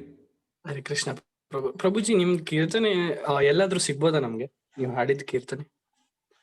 ಕೀರ್ತನೆ ರೆಕಾರ್ಡ್ ಮಾಡಿ ಉಂಟು, ಕಳಿಸ್ತೇನೆ ಸರ್. ಓಕೆ ಪ್ರಭುಜಿ, ಗ್ರೂಪ್ ಅಲ್ಲಿ ಕಳಿಸ್ಬಿಡ್ರಿ. ಗ್ರೂಪ್ ಅಲ್ಲಿ ಕಳಿಸ್ತೇನೆ. ಓಕೆ. ಯಾಕಂದ್ರೆ ನಾವು ಬಹಳ ಕೀರ್ತನೆ ಕೇಳಿದೀನಿ, ಬಟ್ ನಿಮ್ದು ಬಹಳ ಇಷ್ಟ ಆಯ್ತು ಅದಕ್ಕೆ. ನಂದೇನ್ ಪ್ರಯೋಜನ, ಆಕ್ಚುಲಿ ನೀವು ಯೂಟ್ಯೂಬ್ ಅಲ್ಲಿ ಹೋದ್ರೆ ನಮ್ಮ ಪ್ರಭುಪಾದ್ ಅಂದ್ರೆ ನಾನು ಬದ್ಧಜೀವಿ, ನಾನು ಶುದ್ಧ ಭಕ್ತ ಅಲ್ಲ. ಪ್ರಭುಪಾದ್ ಶುದ್ಧ ಭಕ್ತ. ಅವ್ರದ್ದು ನೀವು ಕೀರ್ತನೆ ಕೇಳಿದ್ರೆ ತುಂಬಾ ನಿಮ್ಗೆ ಪ್ರಯೋಜನ ಉಂಟು ಸರ್. ನಿಮ್ದು ಕಳಿಸಿ. ಕಳಿಸ್ತೇನೆ. ಧನ್ಯವಾದ ಪ್ರಭು. ಉರ್ಮಿಳಾ ಮಾತಾಜಿ. ಎಸ್. ಹರೇ ಕೃಷ್ಣ. ಹರೇ ಕೃಷ್ಣ. ಹರೇ ಕೃಷ್ಣ ಪ್ರಭು. ಹೇಳಿ ಮಾತಾಜಿ. ಈ ನಾರದ ಮಹರ್ಷಿದು ಎಲ್ಲ ಹೇಳಿದ್ರಲ್ಲ, ಯಾರ್ಯಾರಿಗೆ ಪಾಠ ಮಾಡಿ ಅಂದ್ರೆ ಉಪದೇಶ ತರ ಮಾಡಿದ್ರು ಅಂತ. ನಾರದರು, ವ್ಯಾಸ, ಧ್ರುವ, ಪ್ರಹ್ಲಾದ, ಚಿತ್ರಕೇತು, ಇನ್ನೊಬ್ರದೇನೋ ಎಂ ಅಲ್ಲಿ ಹೇಳಿದ್ರಲ್ಲ,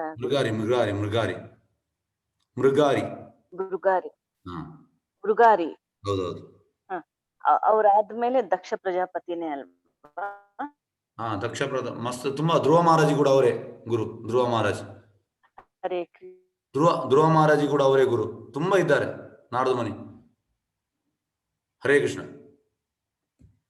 ಹರೇ ಕೃಷ್ಣ ಮಾತಾಜಿ. ಅದು ಧ್ರುವ ಮಹಾರಾಜಿ, ಧ್ರುವ, ಪ್ರಹ್ಲಾದ, ಚಿತ್ರಕೇತು, ಮೃಗ. ಸರಿ. ಎಸ್. ಹರೇ ಕೃಷ್ಣ. ಹರೇ ಕೃಷ್ಣ. ಕೇಳ್ತಾ ಇಲ್ಲ ಮಾತಾಜಿ, ನಿಮ್ ನೆಟ್ವರ್ಕ್ ಸರಿ ಇಲ್ಲ ಏನೋ.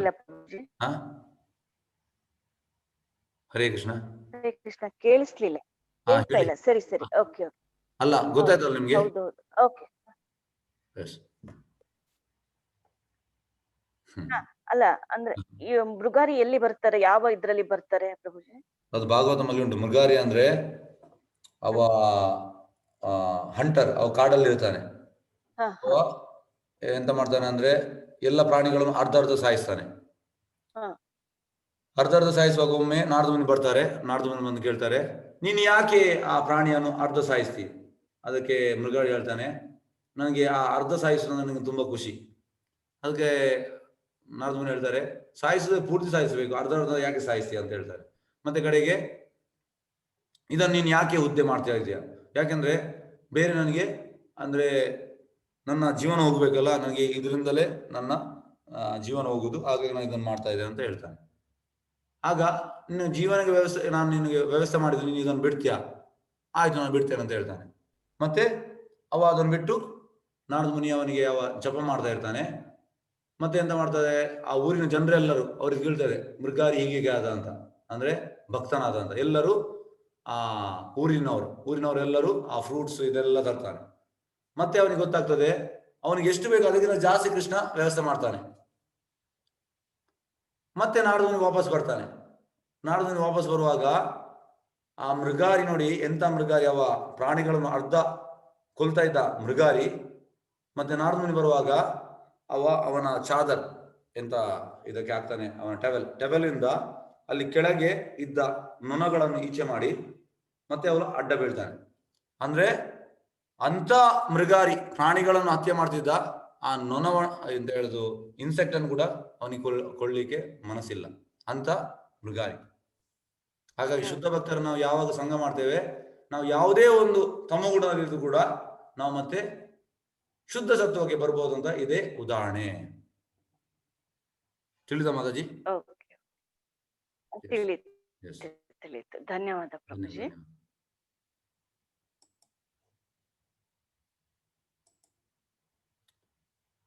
ಎಸ್, ಅಭಿನವ್ ಅರ್ನವ್. ಹರೇ ಕೃಷ್ಣ ಗುರುಜಿ. ಹರೇ ಕೃಷ್ಣ, ಹರೇ ಕೃಷ್ಣ. ಶ್ಲೋಕ ಕಲ್ತಿದ್ದೀನಿ ಗುರುಜಿ. ಓಕೆ, ಯಾವ ಶ್ಲೋಕ? 12ನೇ ಅಧ್ಯಾಯದು ಗುರುಜಿ, 12ನೇ ಅಧ್ಯಾಯದು. ಹೇಳು. ಹರೇ ಕೃಷ್ಣ ಗುರುಜಿ. ಹೇಳು. ಅರ್ಜುನ ಉವಾಚ ಏವಾಂ ಯುಕ್ತಾಯೇ ಭಕ್ತಸ್ತ್ವಾಂ ಪರ್ಯುಪಾಸತೆ ಯೇ ಚಾಪಿ ಅಕ್ಷರಂ ಅವ್ಯಕ್ತಂ ತೇಷಾಂ ಕೇ ಯೋಗ ವಿತಮಃ. ಓಕೆ, ಎಸ್, ಅವ ಕಲ್ತಿದ್ದಾನಾ? ಹೇಳು. 1ನೇ ಶ್ಲೋಕ. ಹೇಳು. ವಾಚ ಏವಾಂ ಸತತಯುಕ್ತಾಯೇ ಭಕ್ತಸ್ತ್ವಾಂ ಪರ್ಯುಪಾಸತೆ ಯೇ ಚಾಪಿ ಅಕ್ಷರಂ ಅವ್ಯಕ್ತಂ ತೇಷಾಂ ಕೇ ಯೋಗ ವಿದ್ಮಃ. ಓಕೆ, ಹರೇ ಕೃಷ್ಣ, ಹರೇ ಕೃಷ್ಣ. ನಂಗೊಂದು ಪ್ರಶ್ನೆ ಉಂಟು ಗುರುಜಿ. ಹೇಳು. ಸತ್ವಗುಣ ಬಳಸ್ಕೋಬೇಕು ಅಂದ್ರೆ ಏನ್ ಮಾಡ್ಬೇಕು ಗುರುಜಿ? ನಾವು ಭಕ್ತರ ಸಂಘ ಮಾಡ್ಬೇಕು. ಸಾಧು ಸಂಘ ಲಭ ಮಾತ್ರ ಏವ, ಕೇವಲ ಸಾಧು ಭಕ್ತರ ಸಂಘ ಮಾಡ್ಬೇಕು. ಸಾಧು ಸಂಘ ಅಂದ್ರೆ ಭಕ್ತರ ಸಂಘ. ಕೇವಲ ಈ 9 ಭಕ್ತಿಯ ಪ್ರೊಸೆಸ್ ಉಂಟಲ್ಲ, ಶ್ರದ್ಧಾ, ಸಾಧು ಸಂಘ. ನೀವು ಶ್ರದ್ಧೆ ಇಟ್ಟು ಇಲ್ಲಿ ಬಂದಿದ್ದೀರಿ ಹೇಳಲಿಕ್ಕೆ. ಸೆಕೆಂಡ್ ಇದು ಸಾಧು ಸಂಘ, ಭಕ್ತರ ಸಂಘ ಮಾಡ್ಬೇಕು. Okay, S.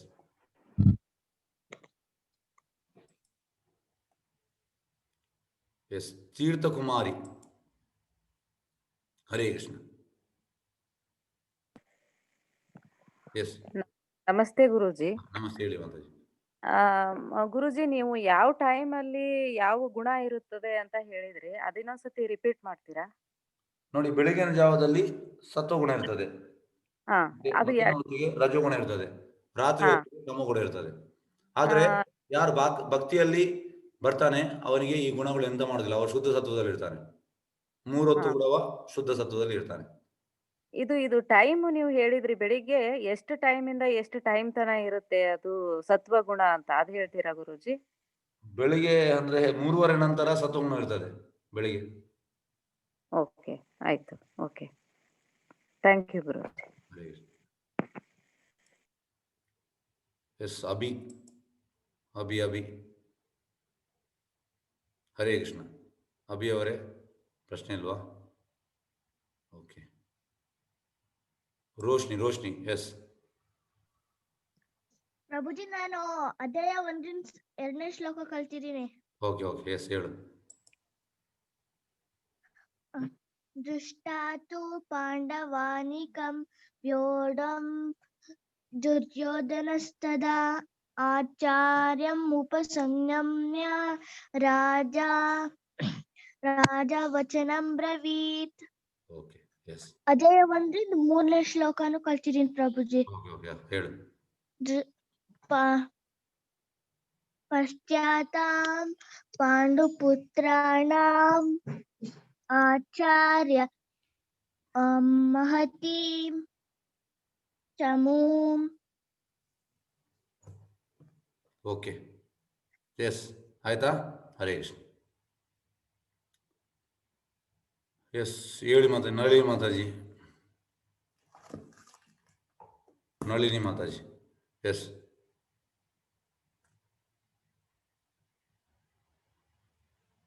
Hare Krishna. Unmute ಮಾಡಿ ಮತ್ತೆ ನಳಿನಿ. ಹಾ ಹಾ, ಹೇಳಿ ಮತ್ತೆ. ಒಂದ್ ಸಣ್ಣದು ಇದು ಹೇಳ್ತಾ ಇದೀನಿ. ಪಾಪ ಹುಡುಗರು ಬಹಳ ಚೆನ್ನಾಗಿ ಹೇಳ್ತಾ ಇದಾರೆ. ನನ್ನ ರಿಕ್ವೆಸ್ಟ್ ಏನಂತಂದ್ರೆ, ಇದು ದೇವ ಭಾಷೆ ಸಂಸ್ಕೃತ ಅಲ್ವಾ. ಆಮೇಲೆ ನಾವು ಈಗ ಸಣ್ಣ ವಯಸ್ಸಿನಲ್ಲಿ ಏನ್ ಕಲಿತೀವಲ್ಲ, ಈಗ ನಾವೆಲ್ಲ ಕಲ್ತಿದ್ ಸಣ್ಣ ವಯಸ್ಸಿಂದು ಅರ್ಥ ಗೊತ್ತಿದ್ದಿಲ್ಲ. ಈಗ ಹೆಂಗ್ ಹುಡುಗರು ಕಲಿತದಾರಲ್ಲ ಹಾ ಕಲಿತಾ ಇದ್ವಿ.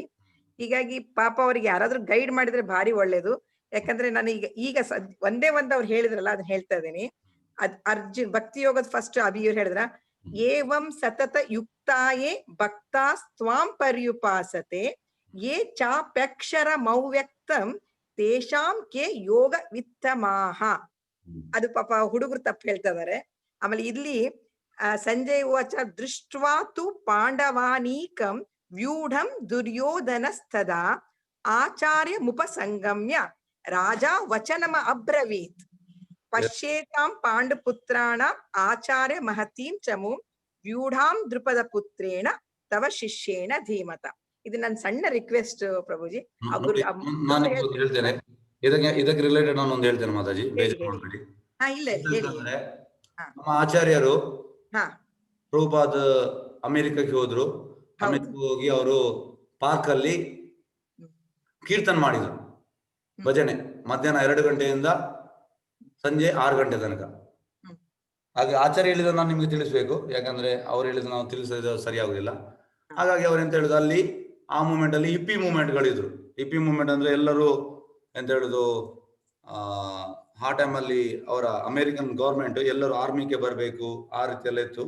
ಆದ್ರೆ ಆರ್ಮಿ ಇದಕ್ಕೆ ಸೇರುವುದಂದ್ರೆ ಕ್ಷತ್ರಿಯ ಕ್ವಾಲಿಟಿ ಇರಬೇಕು. ಅವ ಶೂದ್ರ ಕ್ವಾಲಿಟಿ ಇದ್ದವ ಸೇರಿದ್ರೆ ಅದು ಸರಿ ಆಗುದಿಲ್ಲ.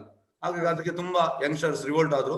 ಮತ್ತೆ ಮನೆಯೆಲ್ಲ ಬಿಟ್ಟು ಅವರೆಲ್ಲ ಈ ಗಾಂಜಾ ಹಿಡಿಯುವುದು, ಡ್ರಿಂಕ್ಸ್ ಮಾಡುದು, ಇದಕ್ಕೆಲ್ಲ ಅವರು ಯಂಗ್ಸ್ಟರ್ಸ್ ಎಲ್ಲ ಆದ್ರು. ಹಾಗಾಗಿ ಎಂತಾಯ್ತು ಅಂದ್ರೆ, ಇವರು ಅಲ್ಲಿ ಹೋಗಿ ಪಾರ್ಕ್ ಅಲ್ಲಿ ಇವರು ಮಧ್ಯಾಹ್ನ 2 ಗಂಟೆಯಿಂದ ಸಂಜೆ 6 ಗಂಟೆ ತನಕ ಭಜನೆ ಮಾಡ್ತಾ ಇದ್ರು. ಹಾಗೆ ಭಜನೆ ಮಾಡ್ತಾ ಇರುವಾಗ ಇವರೆಲ್ಲ ಬಂದು ಇವರು ಪ್ರಭುಪಾದ ಅವ್ರದ್ದು ಎಂತ ಹೇಳಿಲ್ಲ, ಅವರು ಕೇಳ್ತಾ ಇದ್ರು, ಭಜನೆ ಕೇಳ್ತಾ ಇದ್ರು. ಮತ್ತೆ ನಾವು ಪ್ರಭುಪಾದ ಎಂತ ಮಾಡಿದ, ಅವರನ್ನು ಅಲ್ಲಿ ಅವರಿಗೆ ಒಂದು ಸಣ್ಣ ಒಂದು ಗ್ಯಾರೇಜ್ ಇತ್ತು. ಯಾಕಂದ್ರೆ ಅಮೆರಿಕದಲ್ಲಿ ಇವರ ಹತ್ರ ಎಂತ ಹಣ ಇರ್ಲಿಲ್ಲ. ಹಾಗಾಗಿ ಒಬ್ರು ಅವರಿಗೆ ಒಂದು ಗ್ಯಾರೇಜ್ ತರ ಕೊಟ್ಟಿದ್ರು, ಸಣ್ಣ ಜಾಗ. ಅದರಲ್ಲಿ ಇವರು ಅಡಿಗೆ ಮಾಡ್ತಾ ಇದ್ರು. ನಮ್ಮ ಆಚೆ ಈಗ ನಾವು ಎಂತೆಲ್ಲ ಕುಕಿಂಗ್ ಮಾಡ್ತೇವೆ ಅದು ಪ್ರಭುಪಾದ ಇದು ಕೊಡುಗೆ, ಅವ್ರು ಹೇಳಿಕೊಟ್ಟದ್ದು. ಮತ್ತೆ ಅವರು ತುಂಬಾ ಒಳ್ಳೆ ಕುಕ್ಕು. ಮತ್ತೆ ಎಂತ ಮಾಡ್ತಿದ್ರು, ಇವರೇ ಅವರಿಗೆ ಬಡಿಸ್ತಾ ಇದ್ರು. ಮತ್ತೆ ಅಮೆರಿಕನ್ದವರಿಗೆ ಹಾಗೆ ತಿನ್ಲಿಕ್ಕೆ ಕೂಡ ಸರಿ ಗೊತ್ತಿಲ್ಲ ಕೈಯಲ್ಲಿ. ಹಾಗಾಗಿ ಅವರು ಎಷ್ಟೋ ಮಂದಿ ಬರ್ತಾ ಇದ್ರು. ಈ ವೀಕೆಂಡ್ ಅಲ್ಲಿ 400 ಜನ ಹಾಗೆ ಬರ್ತಾ ಇದ್ರು, ವೀಕ್ ಡೇಸ್ ಅಲ್ಲಿ 200 ಆ ರೀತಿಯಲ್ಲಿ ಜನ ಬರ್ತಾ ಇದ್ರು. ಇವರೇ ಅಡಿಗೆ ಮಾಡ್ತಿದ್ರು, ಇವರೇ ಅಡಿಗೆ ಮಾಡುದು, ಇವರೇ ಬಡಿಸುದು, ಇವರೇ ಪ್ಲೇಟ್ ತೆಗೆಯುವುದು, ಈ ರೀತಿ ಮಾಡ್ತಾ ಇದ್ರು. ಇವರೆಂತ ರೂಲ್ಸ್ ರೆಗ್ಯುಲೇಷನ್ ಹೇಳಿಲ್ಲ. ಮತ್ತೆ ಒಂದು 5 ತಿಂಗಳ ನಂತರ ಯಾಕಂದ್ರೆ ಅವರ ಬಾಯಿಂದಲೇ ಬರ್ಲಿ ಅಂತ ಅಲ್ಲಿ ಒಬ್ಬ ಹೇಳ್ತಾನೆ, is there any rules and regulation to this club. ಅವರು ಕ್ಲಬ್ ಅಂತ ಭಾವಿಸ್ತಾ ಇದ್ರು. ಮತ್ತೆ ನಮ್ಮ ಆಚಾರ್ಯರು ಅಲ್ಲಿ ಬೋರ್ಡ್ ಹಾಕಿದ್ರು, ಯಾವುದು ಮಾಂಸಾಹಾರಿ ಇಲ್ಲ, ಇದು ಮದ್ಯಪಾನ ಇಲ್ಲ, ಗ್ಯಾಮ್ಲಿಂಗ್ ಇಲ್ಲ, ಜೂಜು ಇಲ್ಲ, ಮತ್ತೆ ಇದು ಮಾಂಸಾಹಾರಿ ಸೇವನೆ, ಜೂಜು, ಮದ್ಯಪಾನ ಮತ್ತೆ ಅನೈತಿಕ ಸ್ತ್ರೀ ಇಲ್ಲ ಅಂತ ಮತ್ತೆ ಅವರು ಆ ನೋಟಿಸ್ ಬೋರ್ಡ್ ಅಲ್ಲಿ ಹಾಕಿದ್ರು. ಮತ್ತೆ ಅದರಲ್ಲಿ ಬಂದದ್ದು ಬೆರಳೆಣಿಕೆಯ 10-20 ಜನ. ಹಾಗಾಗಿ ಈಗ ನೀವ್ ಹೇಳಿದ್ರಿ ಮಕ್ಕಳು ತಪ್ಪು ಹೇಳ್ತಿದ್ದಾರೆ. ಇಲ್ಲ ಬಹಳ ಚೆನ್ನಾಗಿದ್ದಾರೆ. ನನಗೆ ಅವ್ರ ಮೇಲೆ ದಿನ ಅವ್ರದೇ ಕ್ವಶನ್ಗೋಸ್ಕರ ಕೂತಿರ್ತೀನಿ. ಅಲ್ಲ ಹೇಗಂದ್ರೆ ನಮ್ಮ ಆಚಾರ್ಯ ಹೇಳುದು ಫಸ್ಟಿಗೆ, ಈಗ ನಾವು ಈಗ ಎಂತ ಹೇಳುದಂದ್ರೆ, ನಮ್ಮ ಆಚಾರ್ಯರು 16 ಸುತ್ತು ನಮ್ಗೆ ಮಾಡ್ಲಿಕ್ಕೆ ಹೇಳಿದ್ದಾರೆ.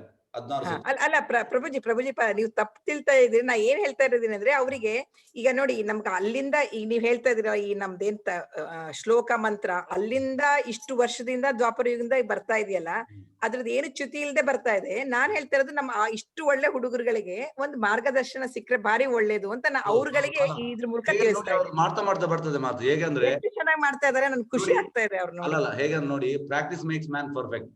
ಅದು ಅಲ್ಲಲ್ಲ, ಆದ್ರೆ ಹಾಗಲ್ಲ ಗುರುಗಳನ್ನ ಹೇಳ್ತಿರೋದು. ಮುಂಚಿಂದಾನೆ ಕರೆಕ್ಟ್ ಅದನ್ನ ತಿದ್ಬಿಟ್ರೆ ಅವ್ರಿಗೆ ಆ ತರದ್ ಕೊಡ್ಲಿ ಅಂತ ನಾನು ಅವ್ರಿಗೆ ಇದ್ ಮಾಡ್ತಾ ಇರೋದು. ಯಾಕಂದ್ರೆ ಇಷ್ಟು ಇಂಟ್ರೆಸ್ಟ್ ಇಂದ ಕಲಿತಾ ಇದ್ದಾರೆ.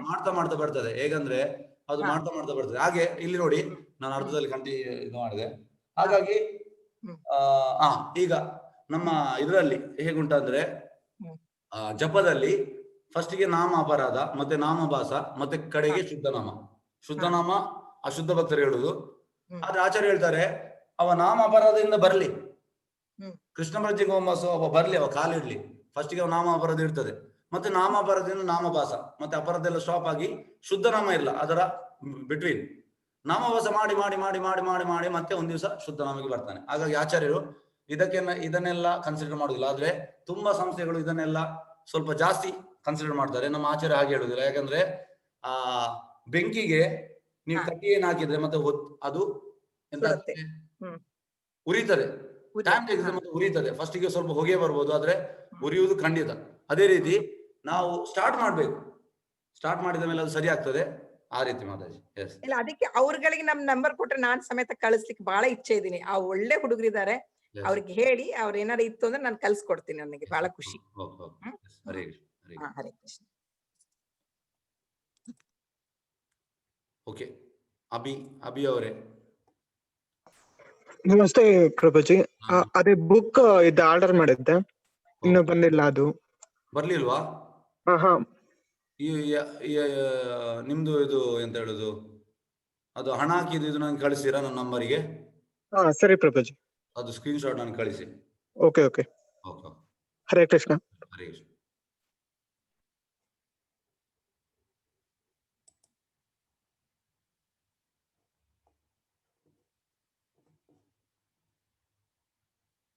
ಓಕೆ. ವಂಚಕಲ್ಪತರುಭ್ಯಶ್ಚ ಕೃಪಾ ಸಿಂಧುಭ್ಯೇವ ಚ ಪತಿತನಾಂ ಪಾವನೇಭ್ಯೋ ವೈಷ್ಣವೇಭ್ಯೋ ನಮೋ ನಮಃ. ಅನಂತ ಕೋಟಿ ವೈಷ್ಣವ ವೃಂದ ಕಿ ಜೈ. ನಾಮಾಚಾರ್ಯ ಶ್ರೀ ಹರಿದಾಸ್ ಠಾಕೂರ್ ಕಿ ಜೈ. ಹರೇ ಕೃಷ್ಣ. ಹರೇ ಕೃಷ್ಣ. ಧನ್ಯವಾದ. ಹರೇ ಕೃಷ್ಣ. ಹರೇ ಕೃಷ್ಣ ಪ್ರಭುಜಿ. ಹರೇ ಕೃಷ್ಣ ಪ್ರಭುಜಿ. ಹರೇ ಕೃಷ್ಣ. ಹರೇ ಕೃಷ್ಣ ಪ್ರಭುಜಿ. ಹರೇ ಕೃಷ್ಣ ಪ್ರಭುಜಿ. ಹರೇ ಕೃಷ್ಣ. ಹರೇ ಕೃಷ್ಣ. ಹರೇ ಹರೇ ಹರೇ ಕೃಷ್ಣ. ಹರೇ ಕೃಷ್ಣ. ಹರೇ ಕೃಷ್ಣ.